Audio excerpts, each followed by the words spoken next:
They called her wicked, they called her good. But what happens when both titles come with a cost no one's ready to pay? You're watching Prime Flix TV. Every frame, a new flame. Alright, Ozians, let's talk about what's next. Wicked Part 1 gave us Elphaba's rise and her dramatic exit from the Emerald City. The world branded her the Wicked Witch of the West, while Glinda was handed the shiny new role of Glinda the Good. But behind the glitter and green skin, the story was just getting started. Now, Wicked 2. For Good promises to be the darker, heavier chapter. Director John M. Chu and the cast have teased that this sequel won't shy away from the consequences. Elphaba is no longer hiding. She's owning her identity, even if it means living in exile. Meanwhile, Glinda is learning that being good isn't as simple as waving in a bubble. She's tied to Madame Morrible and the Wizard, and the weight of her complicity is going to hit her hard. And that's not all.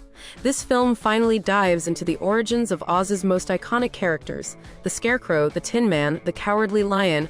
We'll see how they came to be. Fans of the musical know the beats, but the movie is adding new depth and twists, making their stories feel bigger and more emotional. One of the most intriguing changes, the way the film handles Nessrose's shoes. In the stage version, Elphaba enchants them to help her sister walk.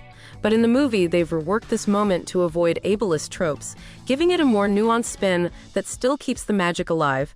Now let's talk music, because this is where things get electric. Beyond the iconic second act numbers from the stage show, composer Stephen Schwartz has written two brand new songs. Elphaba's new solo, No Place Like Home, reflects on her banishment, a raw anthem about finding strength in isolation. And Glinda's track, The Girl in the Bubble, digs into her loneliness and doubt as she performs for the people but questions her choices in private. Fans are already calling these future Broadway standards. And here's something fans can't stop buzzing about: the chemistry between Elphaba and Glinda. Part 1 gave us glimpses of their complex bond, but the sequel is expected to push it further. Will they stay tethered by love and loyalty, or will the politics of Oz drive them into opposite corners for good? Their choices will define not just their friendship, but the fate of the entire land. And yes, Cynthia Erivo and Ariana Grande recorded their vocals live on set. That means what we hear on screen isn't polished studio perfection, it's raw, emotional, and in the moment. Just imagine Elphaba's voice cracking mid-belt or Glinda's laughter turning to tears in real time. That's the kind of detail that takes this from musical to full-blown cinematic experience. The trailers have also teased some jaw-dropping scenes.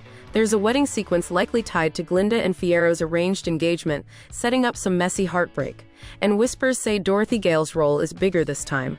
Her arrival in Oz isn't just a cameo, it's a turning point. Seeing how Dorothy intersects with Elphaba and Glinda before the story collides with the Wizard of Oz timeline, that's fan service on another level. And here's the suspense. With all this build-up, how will the movie actually land its final note? Is Elphaba doomed to stay the villain in the world's eyes, or will we finally see the cracks in Glinda's perfect crown?